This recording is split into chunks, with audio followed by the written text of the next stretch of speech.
मंच पे बैठे हुए प्रकाश अंबेडकर जी, रोहित वेमुला की माँ राधिका वेमुला जो हम सब की माँ है, और वो यहाँ पे आई हैं हैदराबाद से। विमला तुराज जी हैं, बेजवाड़ा विल्सन जी हैं, जिग्नेश भिवानी गुजरात से आए हुए हैं, और जितने दलित आंदोलन के हमारे सिपाही और हमारे कार्यकर्ता आज यहाँ पे है, उन सबको हमारी क्रांतिकारी लाल सलाम। और आप सबको हम हार्दिक आज इस धूप के अंदर इतनी बड़ी संख्या में यहाँ पे आने के लिए आप सबको एक धन्यवाद ही नहीं, एक क्रांतिकारी सलामी हम देना चाहते हैं। सदियों से दलितों के ऊपर जो अत्याचार होते आ रहे हैं, उस अत्याचार के विरोध में हम लोग लड़ते रहे हैं, लड़ते रहेंगे। और जब तक समानता और बराबरी जो बाबा साहेब अम्बेडकर ने जो हमारे संविधान में लिखकर पेश किया, जो हम सब लोगों ने माना, धारा 14 संविधान का गारंटी देता है सबको समानता के आधार पर देखने के लिए, लेकिन 70 साल के बाद भी ये समानता प्राप्त नहीं हो रही। अब इसके खिलाफ संघर्ष तो है ही है, लड़ेंगे और जोर से लड़ेंगे। लेकिन आज यहाँ पर हम इकट्ठा हुए एक और कारण से कि पिछले 2-2.5 साल में जब से ये सरकार आई है, दलितों के ऊपर अत्याचार एक कारण या दूसरे कारण की वजह से और तेजी के साथ बढ़ते जा रहे हैं। अब आ गया गोरक्षा के सवाल पर, पहले होता था कोई और सवाल पर, नए नए सवाल खोजकर दलितों के ऊपर ये अत्याचार और इस तरीके के अपराध जो किए जा रहे हैं, वो ठीक पूरा का पूरा कानून का उल्लंघन। प्रधानमंत्री महोदय ने कह दिया दलितों को मत मारो, मुझे मारो। हमने बोला वाह साहब, 2.5 साल से जिस दिन प्रधानमंत्री इस पार्लियामेंट के अंदर प्रवेश किए, उस दिन उस पार्लियामेंट के सीढ़ियों को छूकर उन्होंने कहा ये मंदिर है हमारे जनतंत्र का, पहली बार मैं यहाँ पे आ रहा हूँ। अच्छा लगा सबको। हमने कहा उसी मंदिर में पहले दिन से हम मांग रहे थे। ये इत्तेफाक है कि राज्यसभा के अंदर प्रधानमंत्री जहाँ बैठते हैं वो सीट और जहाँ पर मैं बैठता हूँ मेरा सीट आमने सामने हो जाता है। इत्तेफाक है, हमने चुना नहीं है, लेकिन इत्तेफाक से ऐसे बैठते हैं। तो प्रधानमंत्री महोदय से उस दिन से हम कह रहे हैं, प्रधानमंत्री जी एक आश्वासन दीजिए, ये मत कहना उनको मत मारो मुझे मारो, उससे कोई नहीं और कुछ नहीं होता। एक आश्वासन दो आप कि देश का कानून का पालन आपका सरकार करेगा। आप वो आश्वासन दो, जो कानून का उल्लंघन कर रहा है उसके ऊपर कार्रवाई आपकी सरकार करेगी। ये आश्वासन हमने मांगा, इतनी भी मामूली आश्वासन। 2.5 साल हो गए पार्लियामेंट के अंदर ना बाहर, आज तक हमारे प्रधानमंत्री जी आज तक ये आश्वासन नहीं दिए हैं कि कानून का उल्लंघन जो करता है उस पर कानूनी कार्रवाई होगी और उनकी सरकार लेगी। ये आश्वासन आज तक नहीं दिया। यही अपने आप में संकेत है उन लोगों के लिए। यही अपने आप में प्रधानमंत्री खुद उन लोगों को जो है इजाजत दे रहे हैं कि इस तरीके के अत्याचार वो करें। और अगर प्रधानमंत्री खुद इजाजत देते हैं कि इस तरीके के अत्याचार करें, तो इसके खिलाफ एक नई किस्म की लड़ाई की जरूरत है। और वो नई किस्म की लड़ाई के लिए आज आप देख रहे हो इस मंच पे कम्युनिस्ट पार्टियों के नेता और दलित आंदोलन के नेता सब इकट्ठा हुए हैं। और वो जो नारा जो लगा हुआ है वहां पर, नीले आसमान पर लाल सितारा हम मांग रहे हैं, आज लाल और नीला मिलकर इस देश को बदलेंगे और समानता ले आएंगे। ये हमारा पूरा का पूरा विश्वास। अब लाल और नीले की महत्व को भी हमें समझना चाहिए। इंद्रधनुष को तो देखा होगा हम सभी लोगों ने। इंद्रधनुष के एक कोने पे नीला रंग होता है। नीले रंगों की 3 रंग होते हैं नीले, और दूसरे कोने पे होता है लाल।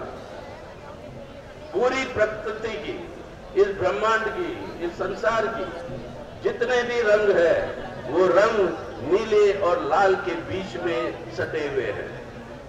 अगर नीला और लाल मिल जाता है, इस पूरे संसार के हर रंग के ऊपर हम कब्जा कर सकते हैं। और वो है हमारी ताकत, जो ताकत का ऐलान आज हम दिखाना चाहते हैं। इंद्रधनुष में भगवा रंग नहीं होता, भगवा मिलावटी रंग है। अलग अलग रंगों को मिलाकर भगवा बनता है। हमें मिलावटी नहीं चाहिए। हम जो है स्वच्छ रंग है नीला, एक स्वच्छ रंग है लाल, हम दोनों मिलकर इस देश को और समाज को बदलेंगे, यहाँ पर बराबरी और समानता लाएंगे। ये हमारी दृढ़ता है, हमारा संकल्प है। आज इस संकल्प को लेकर हमें आगे बढ़ना होगा।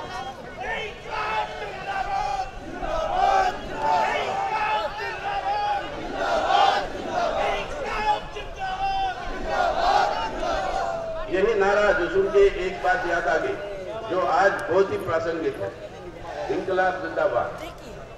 यही है वो पुलिस स्टेशन पार्लियामेंट स्ट्रीट की, जिसके अंदर भगत सिंह को रखा गया था गिरफ्तार करके, जो दिल्ली के असेंबली पर बॉम्ब फेंका। आज भी अंदर जाओ, वो कटघरी है आपके सामने, यहीं पर बगल में। और यहाँ से ले आते थे, उस दिन कोर्ट होती थी उन दिनों में यहाँ पे। और यहाँ पर भगत सिंह और बटुकेश्वर दत्त, उन दोनों को जो गिरफ्तार किया, जब आते थे रोज कोर्ट के अंदर जाने से पहले ये नारा लगाते थे, इंकलाब जिंदाबाद। तो अंग्रेज मजिस्ट्रेट ने पूछा उनसे, भाई इसका मतलब क्या है इंकलाब जिंदाबाद? जब इंकलाब जिंदाबाद का मतलब बताते समय भगत सिंह ने कहा, उनको अंग्रेज को समझा रहा था, इंकलाब का मतलब है कि ऐसा समाज जिस पर एक इंसान दूसरे इंसान पर शोषण नहीं कर सकता। इंकलाब का मतलब है कि हर इंसान की समानता होगी और हर इंसान का मूल्य एक होगा। जो बात बाद में बाबा साहब अम्बेडकर ने कहा कि वही समानता की बात, बाबा साहब ने हमें ये संविधान दिया और संविधान ने कहा कि हर इंसान को अपने हिंदुस्तान में बराबरी का एक वोट मिलेगा, हर वोट का मूल्य एक होगा। टाटा, बिरला, अंबानी, अदानी, सबका उनका वोट का मूल्य, आपका और हमारा सबका मूल्य एक ही है। लेकिन बाबा साहब ने क्या चेतावनी दी, यही संविधान सामने रखते हुए उन्होंने कहा, जब तक हर वोट का एक मूल्य हमने दिया, हर इंसान को हमने वोट दिया, लेकिन जब तक हर इंसान का मूल्य एक नहीं होता, तब तक ये संविधान का कोई मतलब नहीं है। आज वही संघर्ष है जो बाबा साहब का है। हमें वोट का मूल्य एक नहीं, हमें इंसान का मूल्य एक चाहिए, और वो इंसानियत की बात, वो समानता की बात हम आज करें। इसलिए नारा हमारा होगा, आपने लगा रहे थे सुबह से, जय भीम भी होगा, लाल सलाम भी होगा, लेकिन जय भीम और लाल सलाम दोनों मिल जाएंगे एक नारे के पीछे, और वो नारा होगा इंकलाब जिंदाबाद। हमें चाहिए बिना शोषण का समाज, हमें चाहिए समानता के आधार पर समाज, और उसके लिए हमारा ये संघर्ष आगे को हम ले जाएंगे, इसके ऊपर हम सब प्रतिबद्ध है।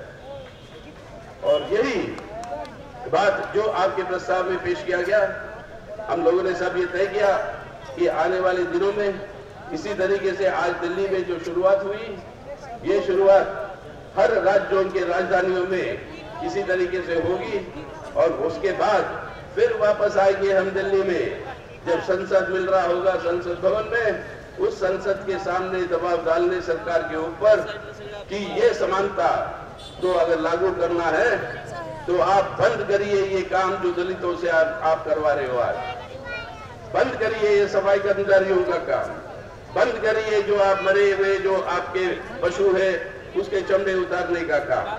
हर दलित परिवार को 5 एकड़ जमीन दीजिए आप, ताकि दलितों के आर्थिक स्वास्थ्य जो है उसको मजबूत करिए, और उसके बाद देखिएगा कि किस तरीके से एक नया भारत बनेगा, जब अपन बराबरी की, समानता की, इज्जत और समानता की अधिकार हम जो है सबको देंगे। इसलिए इस रैली का नाम लगाया गया है स्वाभिमान का। हम एक इंसान के नाते अपने स्वाभिमान को बुलंद रखना चाहते हैं, और इसलिए दोस्तों ये जो प्रोग्राम होगा ये अगले नवंबर-दिसंबर तक चलेगी पूरे देश भर में। और कानूनी तौर पर हम कह रहे, आज सरकार ने बताया 2 दिन पहले कि जब सवाल पूछा गया उनके पार्लियामेंट में कितने अत्याचार हुए दलितों पे इस साल, तो उन्होंने कहा 45,003। आधे से ज्यादा अत्याचार तो रजिस्टर करता ही नहीं पुलिस, और रजिस्टर करने के बाद अगर 45,003 है अत्याचार एक साल के अंदर, 12 महीनों के अंदर, यानी आप देखिए 4,000 हर महीने में, ये अत्याचार चल रही है और इस अपराधियों पे कार्रवाई बहुत ही कम होगी।